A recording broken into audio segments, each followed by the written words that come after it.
Welcome to an all-new Leuvsion video review, today on the Apple iPhone 3G. My very new Apple iPhone 3G. So let's open it up. Okay, as you can see here, I've opted for the 16GB model in white. The iPhone 3G is packaged in the very same way as the original. As you see, the actual iPhone is prominently displayed at the top of the box. Usually with a large sticker covering the phone. Take the phone out for a second. Quickly show you what else is in the box. You have a pull tab here which you can remove the case of the phone, and a little sleeve where you'll find manuals and fingertips. And in the main box you will normally find a UK plug.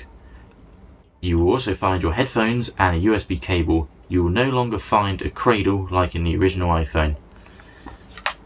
And still, before I take the phone out, I would also like to say the US version of the wall charger is a very slimline device, which looks very nice. The UK version is not. We have it connecting through the USB into this Europe adapter,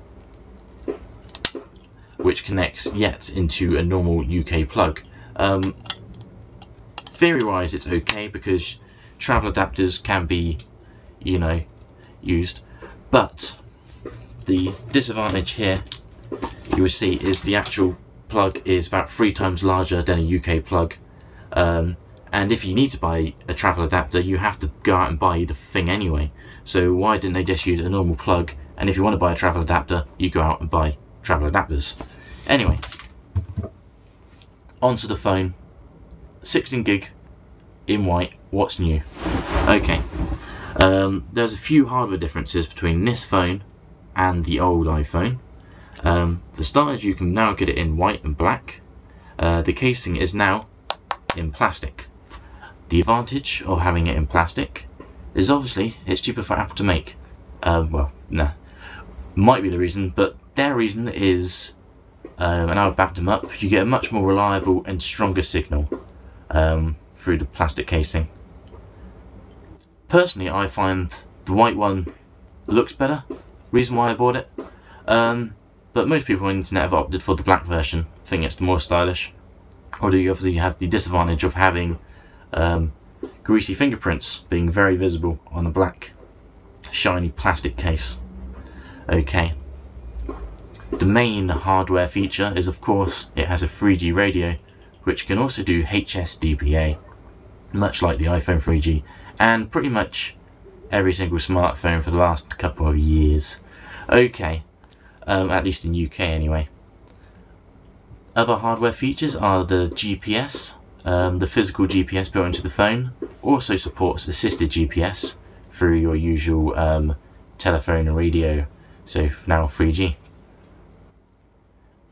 And maybe because we now have a plastic back, we now have metal keys on the side for the volume and the switcher, for the hold switch. And a nice new feature is this headphone jack here is now not flushed, so you can put any normal headphones in, like so, with a normal 3.5mm plug. You don't need to go out and buy an adapter for a 3.5 to a 3.5, which is a bit stupid, but they work fine. And I'd also like to point out the audio quality through headphones or through speakers is absolutely brilliant, the best I've heard on a phone, and I have used loads. Okay, one thing which is the same, unfortunately, is the camera on the back. This 2 megapixel, no autofocus, no flash thing. I don't know why they're still using it. You can't take very good pictures on it. They look okay on the phone with a 480 by 320 resolution, but put them on a PC and they do look, at their very best, 5 years old. Okay, moving on. Now we've covered all the hardware features I can think of, let's move on to software. The main interface is the same, running apparently on Apple's Mac OS software, which I think is debatable, but we'll leave it at there. But the actual interface itself is very nice to use. You have applications, or shall we say icons on the main screen to get to applications, and there's no sub-menus like is found normally on phones. For example, if you want to text, there's a text icon here, and you press that and you get to your texting, opposed to on most phones you go to Messenger or Mail and then go to text and so on. The same works the same. You've got calendar, notes, calculator, clock, all on the main display. There's no menus here. There's two pieces of software which have been updated, which aren't new. One is the calculator. So we find it without touching it. Quite hard on a touchscreen display. There we go. Here's the calculator. Looks exactly the same as the original, because it is. And then if we rotate it to its side, we get scientific options. I found no need for this there yet, but having it there is obviously better than not having it, I assume. There we go. Okay, back to normal. The other application which has had an update is the Mail application, which now supports Exchange. There's really not much to show you on here, but I can prove it works. Here we see we have an Exchange address, and here we have the options for, sorry about the focus on this, just take my word for it, we have inbox, sent, trash, drafts, journal, junk, and so on.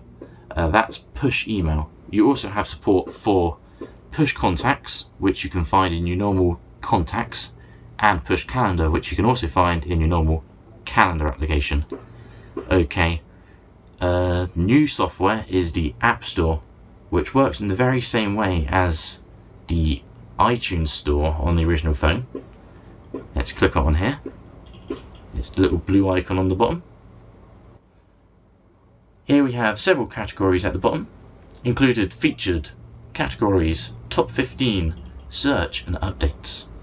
The one I find quite useful is the updates at the end, as if you download a lot of applications, like I do, as soon as a developer gets a update released for Apple, you'll get a little push notification on the App Store icon at the bottom. You don't actually have to search for them manually, and you can simply click on that and it will download that update and install it in the background while you do other tasks, which is very nice. I believe the funds are split 70-30 between developers and Apple on third-party applications. Also like to note, you can get official and third-party applications. Apple do make their own applications and push them through the App Store, which I was surprised to see. And you can also they come in free and to buy varieties. But for either, you need a iTunes account, but of course you need that anyway to use the iPhone to synchronize it with your computer. I think I've covered all the new features of the iPhone 3G. There's a little bit of quick time to go through some of the old features. Okay, one of the best features of the iPhone is its great Safari browser, which is as good, or debatably better, than the browser in Symbian phones, which I have been using for years. You can simply scroll across websites with your finger so, and rotating the phone will flip the website. You can use pinches and the reverse, I'm not sure what that's called, to zoom in and out of websites. And as you can see, since I'm not even looking at the phone, I can still operate it, I believe, by using simple finger gestures. And you can connect both through Wi-Fi and now through 3G HSDPA. If you're on the lookout for a new mobile phone, either if you're a casual buyer, which if you are, you're probably not listening to this review anyway, but if you're looking out for a smartphone or looking out for a music orientated phone, or even a an office phone. For all those categories, I can now recommend the iPhone 3G. Before, I would have not put the iPhone in the smartphone category because it did not officially support third-party applications, nor did it support things like Exchange. But now I can, so I can full-heartedly recommend the iPhone 3G. Although unfortunately, there's no way of getting around not getting on a contract unless you buy it outside the country. But contract prices aren't too bad. You get unlimited internet and you get visual voicemail, which is a rather nifty feature. I'm going to do a few more reviews of applications which you can get from the App Store. But for now, goodbye and thanks for watching once more.